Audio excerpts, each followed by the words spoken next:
Kolkata case. नारी सुरक्षा सबसे आगे होना चाहिए।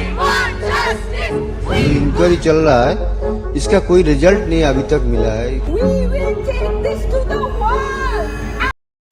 संजय रॉय जो कि एक अक्यूज था इस केस का, उसे गिरफ्तार भी कर लिया गया, वो भी सिर्फ 24 घंटे के अंदर, प्रोटेस्ट के प्रेशर की वजह से। और अरेस्ट होने के बाद उसने खुद की गलती मान भी ली। बट ये सारी चीज़ें जितना आसान दिख रहा है उतना आसान है नहीं।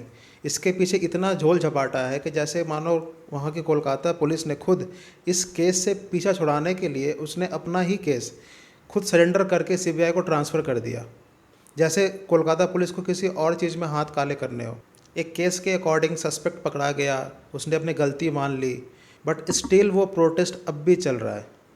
आखिर ऐसा क्यों है? क्यों ये सब होने के बाद भी लोग सेटिस्फाई नहीं हो पा रहे हैं इस केस के रिज़ल्ट को लेके? क्यों लोग प्रोटेस्ट करके और प्रेशर क्रिएट कर रहे हैं गवर्नमेंट पे या कोर्ट पे कि इसकी और जांच की जाए? और जहां स्टार्टिंग में बंगाल के सीएम ममता बनर्जी इस प्रोटेस्ट के साथ थे, वो सपोर्ट में थे, वो खुद आज के डेट में वो उसी प्रोटेस्ट के अगेंस्ट में है।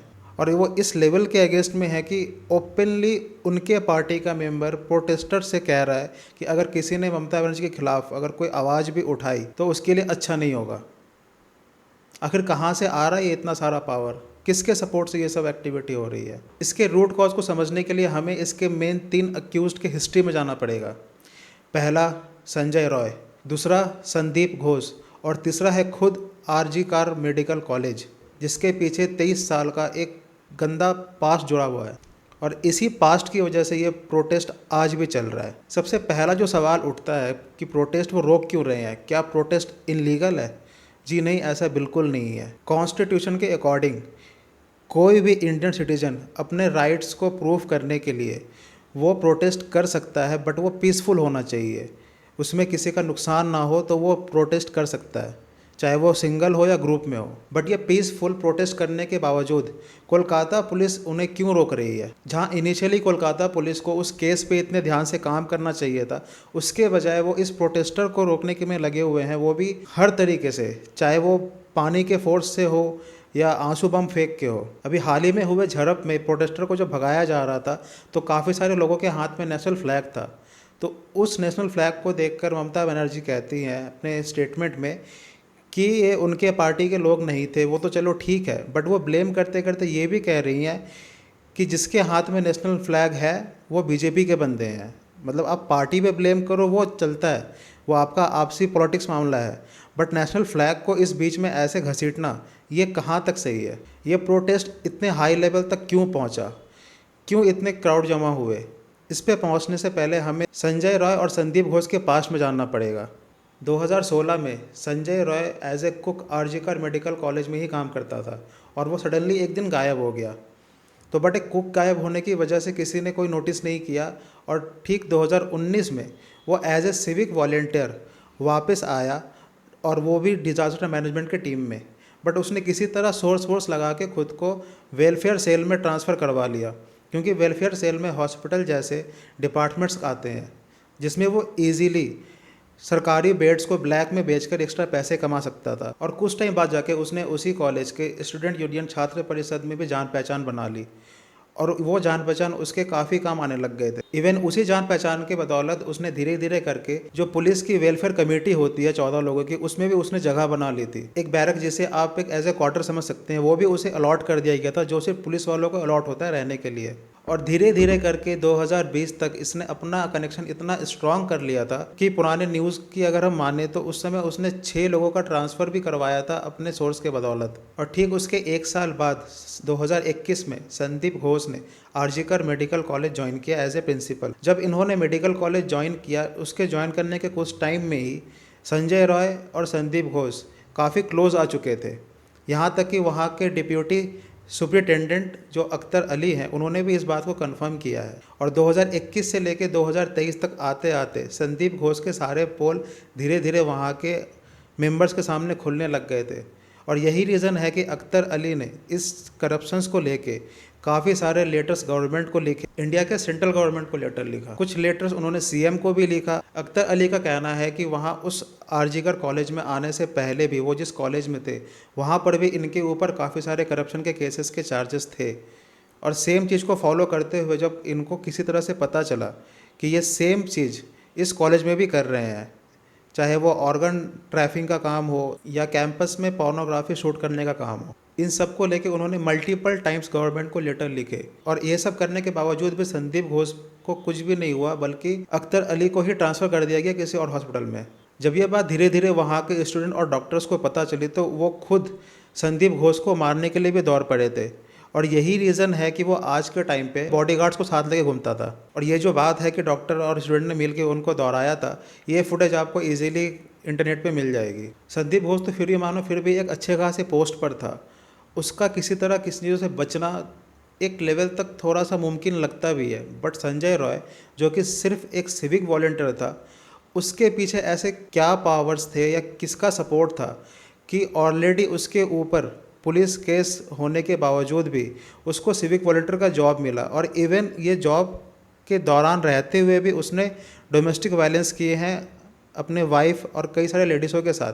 जबकि सिविक वॉलंटियर का सबसे पहला रूल ही यही कहता है कि अगर किसी के ऊपर कोई पुलिस फाइल है तो उसको ये जॉब नहीं मिलेगी।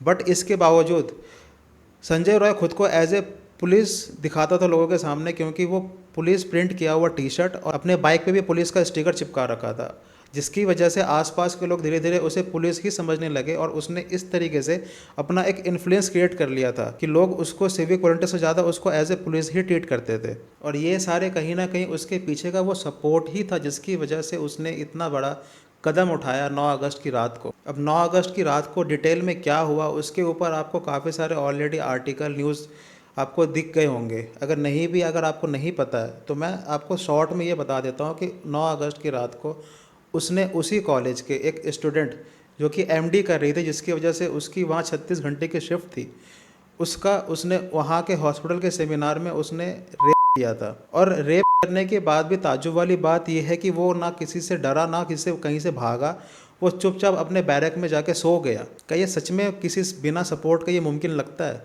जब अगले दिन सुबह लोगों को पता चला कि यहाँ पे क्या इंसिडेंट हुआ है, उसके बाद से जो चीज़ें हैं वो आप डिटेल में जाके आप इंटरनेट में देख सकते हैं कि वो इतना गंदा है कि बताना आसान नहीं है। और ठीक उसी इंसिडेंट के बाद से वहाँ के डॉक्टरों ने मिलके और स्टूडेंट ने मिलके वहाँ पर प्रोटेस्ट स्टार्ट कर दिया।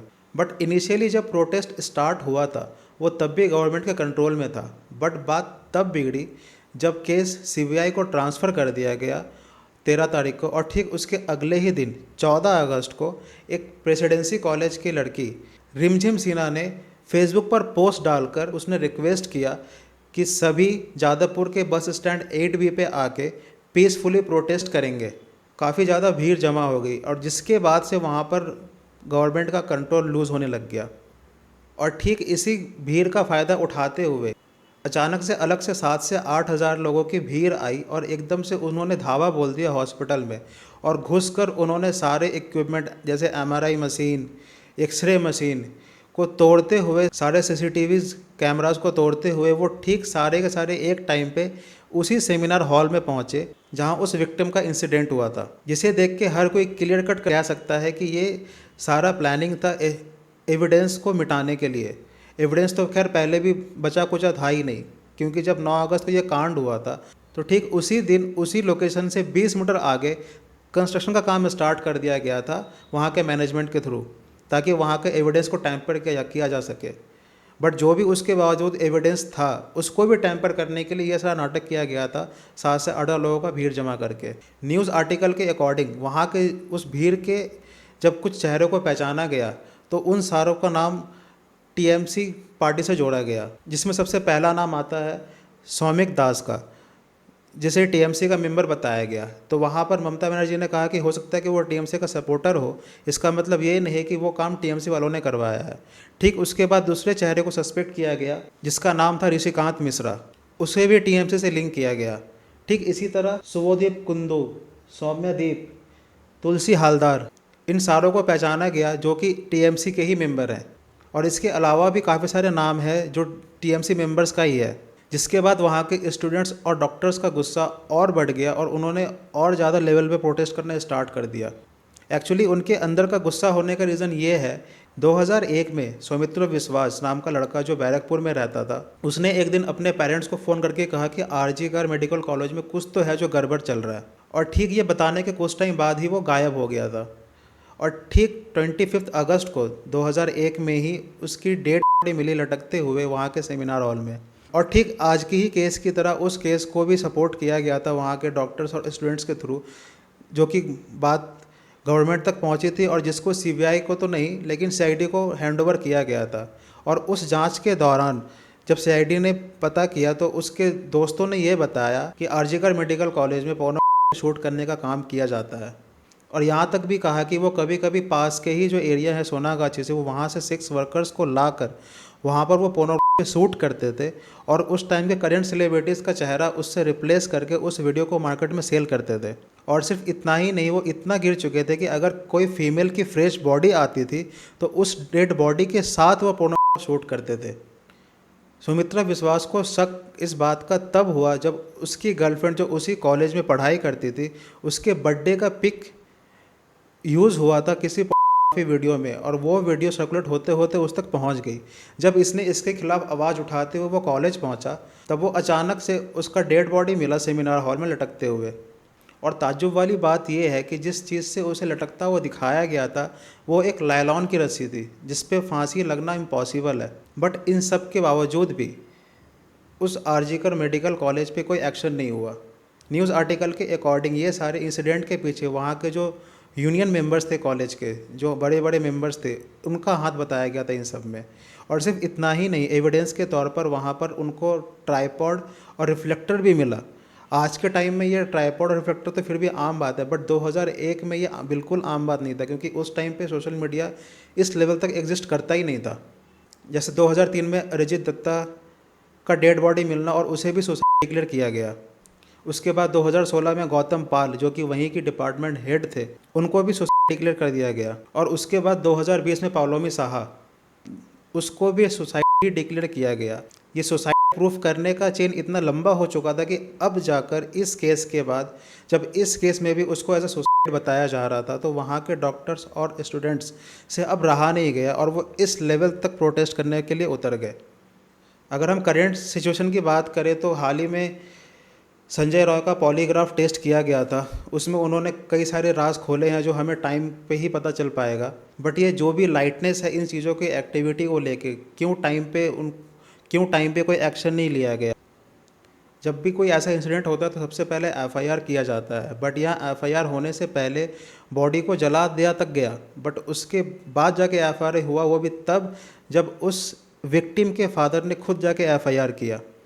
और इन सब के पीछे ऐसे कई सारे सवाल हैं जिसको लेके हाई कोर्ट ने खुद वहाँ के गवर्नमेंट को बहुत खड़ी खोटी सुनाई है। बट इन लास्ट रिज़ल्ट क्या होगा ये उसके लिए हमें वेट करना पड़ेगा।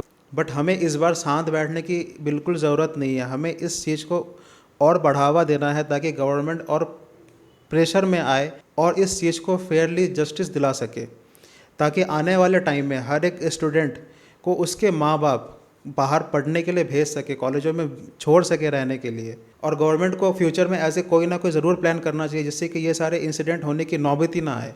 चाहे वो कोई नए रूल ला के हो, चाहे वो कोई नए एक्ट ला कर हो, किसी भी तरह से हो, लेकिन इस चीज़ को जड़ से कैसे ख़त्म किया जाए उसके लिए स्टेप उठाना चाहिए।